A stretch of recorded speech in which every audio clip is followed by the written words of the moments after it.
ప్రభుత్వ ఆసుపత్రుల చరిత్రలో కొత్త రికార్డును సొంతం చేసుకున్న నిమ్స్ ప్రమాదవశాత్తు తలకు గాయమైన వ్యక్తికి న్యూరో సర్జరీ విభాగం వైద్యులు కృత్రిమ పుర్రెను విజయవంతంగా అమర్చారు.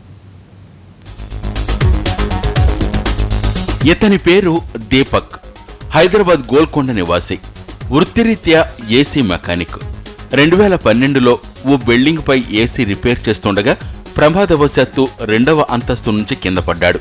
ఆ ఘటనలో అతని తల వెనుక భాగంలో తీవ్ర గాయమవడంతో నిమ్స్లో చేర్పించారు కుటుంబ సభ్యులు. 15 రోజుల పాటు కోమాలో ఉన్న దీపక్ క్రమంగా కోలుకున్నాడు.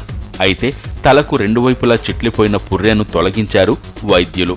అప్పట్నుంచి మెదడుపై ఒత్తిడి పెరిగి తరచూ తలనొప్పి, మాట సరిగా రాకపోవడం, మతిమరుపు, కాళ్ళు చేతులు పనిచేయకపోవడం వంటి సమస్యలతో బాధపడ్డాడు దీపక్. నా ఆపరేషన్ అయింది. అయితే నాకు నడవనికి రాకపోతుండే, మాట్లాడడానికి రాకపోతుండే, ఏం రాకపోతుండే నాకు. ఆపరేషన్ అయింది. ఆపరేషన్ అయితే నేను మంచిగా అయినా, ఇప్పుడు చాలా మంచిగా అయిపోయినా. ఒక 10% ఉంది అంతే. ఇది కూడా మంచిగా అయిపోతుంది. సమస్య మరింతగా పెరగడంతో దీపక్ మరోసారి నిమ్స్ వైద్యులను సంప్రదించాడు. న్యూరో సర్జన్ డాక్టర్ విజయసారథి నేతృత్వంలోని వైద్యుల బృందం దీపక్కు కృత్రిమ పుర్రె అమర్చేందుకు ముందుకొచ్చింది. దెబ్బతిన్న పుర్రె భాగాన్ని ఆధునిక 3D పరిజ్ఞానంతో డిజైన్ చేయించారు. పాలీ ఇథైల్ ఈథర్ కీటోన్పిక్ అనే లోహంతో తక్కువ బరువు, దృఢత్వం కలిగిన కృత్రిమ పుర్రెను స్విట్జర్లాండ్ నుంచి తెప్పించారు డాక్టర్లు.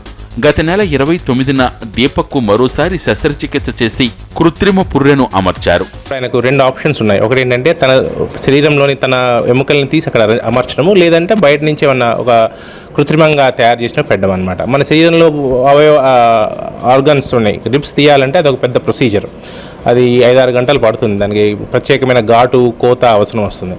సో ఏం చేసామంటే మేము స్విట్జర్లాండ్ నుంచి సింథీస్ కంపెనీకి చెందిన ఒక పీక్ లోహంతో తయారు చేసిన, కృత్రిమంగా తయారు చేసిన ఒక ఆర్టిఫిషియల్ స్కల్ గ్రాఫ్ట్ని తెప్పించి ఆయనకు అదే అమర్చాం. దీంతో ఆయనకు ఆల్మోస్ట్ చాలా బాగా రికవర్ అయ్యారు. సక్సెస్ఫుల్గా జరిగింది. ఆపరేషన్ తరువాత దీపక్ పూర్తిగా కోలుకున్నాడు. ఎలాంటి తడబాటు లేకుండా మాట్లాడగలుగుతున్నాడు. జ్ఞాపక శక్తి మెరుగైందని చెప్తున్నారు వైద్యులు. అరుదైన శస్త్రచికిత్స ఈ నిమ్స్ ఆసుపత్రిలో చేసి 31 ఆగస్టు నాడు ఆపరేషన్ జరిగింది. అతి త్వరలో 48 గంటలలోనే పేషెంట్ నడవటం, తర్వాత స్లోగా రికవర్ అయ్యి మాట రావటం, తను రాయటం, తనకు తాను పనులు చేయటం ఈరోజు మీరందరూ చూశారు డెమాన్స్ట్రేషన్లో.